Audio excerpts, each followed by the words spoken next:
तो जो डॉक्टर मनमोहन सिंह जी ने कहा था कि demonetisation is the greatest organised loot of independent India, आज आप 2000 के एक्सचेंज को आपने छूट दे दी, कोई नहीं पूछा जाएगा। वो वापस 42 डिग्री के टेम्परेचर में, 43 डिग्री के टेम्परेचर में बैंकों के ऊपर लाइन लगा लो। साहब गए 14 डिग्री के टेम्परेचर में सिडनी। ये 2000 का नोट सरकार ने निकाला क्यों था, पहले तो वो समझा दे। कौन वो महान अर्थशास्त्री थे? क्योंकि मैं व्यक्तिगत रूप से उन अर्थशास्त्रियों को देखना चाहता हूं। थोड़ा बहुत जो ये 2000 का नोट किनके पास मिलेगा? 6 करोड़ एमएसएमईज के पास, क्योंकि उनको वर्किंग कैपिटल है, वो कैश बेस्ड इकोनॉमी में काम करते हैं। उनका रोजमर्रा का सामान खरीदने के लिए, माल खरीदने के लिए किनके पास मिलेगा? 1 या 2-3 नोट मिल सकते हैं। 6 करोड़ एमएसएमई ओनर्स जो कि देश के हैं, उनके पास मिल सकते हैं 2-4 नोट, या 11 करोड़ किसान के पास मिल सकता है, क्योंकि वो फसल बेच के आया, उसको 2-3 नोट दे दिए, वो अपने घर में उसको लेके बैठा है। अब 11 करोड़ देश के किसान और 6 करोड़ एमएसएमई के जो ओनर्स हैं, वो वापस 42 डिग्री के टेम्परेचर में, 43 डिग्री के टेम्परेचर में बैंकों के ऊपर लाइन लगा लो। साहब गए 14 डिग्री के टेम्परेचर में सिडनी, और 6 करोड़ एमएसएमई एंटरप्रीनियर्स को और 11 करोड़ किसानों को 44 डिग्री, 42 डिग्री, 45 डिग्री, कल तो दिल्ली में 46 डिग्री के तापमान था, 46 डिग्री में आपको लाइन में लगा दिया। और लाइन में ही नहीं लगना है, आप अब आपके जो आपका जो साइकिल था वो आपने ब्रेक कर दिया, क्योंकि अब आप जाओगे 2000 अपनी वर्किंग कैपिटल के लिए, जो 3-4 नोट आप अपनी जेब में रखते हो, आप बिजनेस में रखते हो, उनको एक्सचेंज कराने जाओगे, पूरी वर्किंग कैपिटल का जो साइकिल है वो ब्रेक होगा। जो अनऑर्गेनाइज सेक्टर अभी तक डिमोनेटाइजेशन के प्रभाव से बाहर नहीं निकला था, उसके ऊपर एक और चपेट मारी। पता नहीं कहां से ये आइडिया लाते हैं। तीसरी बात, और ये कैलकुलेशन करके आपके सामने रख रहा हूं, देश में इस समय 181 करोड़ 2000 के नोट है। तो अगर हमें इनको एक्सचेंज कराना है, तो मान लेते हैं एक आदमी at a time 5 note exchange कराता है, मान लेते हैं, तो कितने ट्रांजैक्शन होंगे? टोटल ट्रांजैक्शन होंगे 36 करोड़ बैंक के ट्रांजैक्शन होंगे, 36 करोड़ इन नेक्स्ट 4 मंथ्स।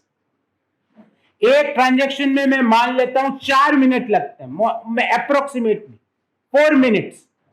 तो अगले 4 महीनों में बैंकों के 144 करोड़ मिनट सिर्फ किस काम में लग गए कि 2000 के नोट जो भी ला रहा है उसको या तो 400-500 के दो, या 20 2000 के 100 के दो, या 40-50 के दो। तो लगभग 144 करोड़ मिनट, अर्थात लगभग 2.5 करोड़ घंटे बैंक के ब्रांचों के अगले 4 महीनों में नोटों की अदला बदली में चले गए। बैंकों का काम क्या था? नया क्रेडिट देवे ताकि नए रोजगार का सृजन हो, नई जीडीपी देश में बने, लोगों के इनकम बढ़े। अब बैंकों का काम आपने क्या करा दिया? क्रेडिट छोड़ दो। नए क्रेडिट देने की, नए लोन देने की जरूरत नहीं है, क्योंकि काम तो आपको क्या करना है? 2.5 करोड़ घंटे अगले 4 महीने में देश के सारे बैंक नोटों की अदला बदली में डालेंगे। तो क्रेडिट ऑफटेक नहीं करेगा तो रोजगार के नए सृजन नहीं होगा, नए रोजगार के, रियल इनकम देश में लोगों की नहीं बढ़ पाएगी, लोगों की इनकम वहीं पे स्टैग्नेंट हो जाएगी। तो तीसरा पॉइंट ये है कि bank credit will have an adverse impact because 2.5 crore hours approximately will be lost in just exchange of rupees 2000 notes. Point number 4, देश की डिस्क्रिशनरी कंज्यूमर डिमांड खत्म हो जाएगी। डिस्क्रिशनरी कंज्यूमर डिमांड क्या? एक तो मैंडेटरी कंज्यूमर डिमांड है कि भाई आटा लाना है, दाल लानी है, सब्जी लानी है, मतलब खाना ही पड़ेगा जीवन। पर डिस्क्रिशनरी कंज्यूमर डिमांड है जैसे हाई एंड अपरेल, लग्जरी गाड़ियां, एंटरटेनमेंट, ट्रेवल, वो कैसे खत्म होगी?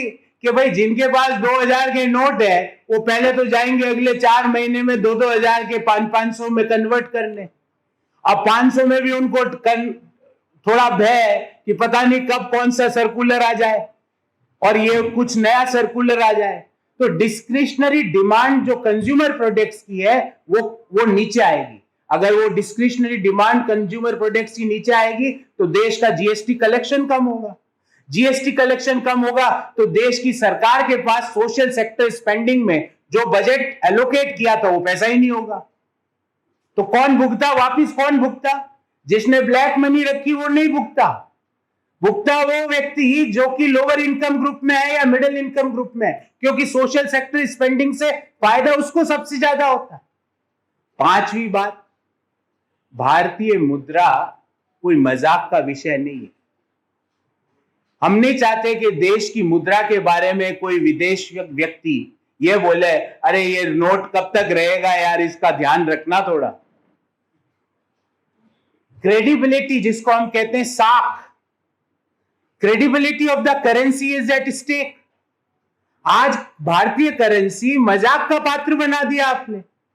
कब आप कौन से नोट के कब कौन सी घोषणा कर दो, जब क्रेडिबिलिटी की साख पे, मुद्रा की साख पे प्रश्न चिन्ह आ जाता है तो एक्सचेंज वैल्यू जो मुद्रा की है, एक्सेप्टेबिलिटी जो मुद्रा की है, वो कमजोर बढ़ जाती है। और इन सारे मुद्दों से ब्लैक मनी कीपर्स को कोई फर्क नहीं पड़ा।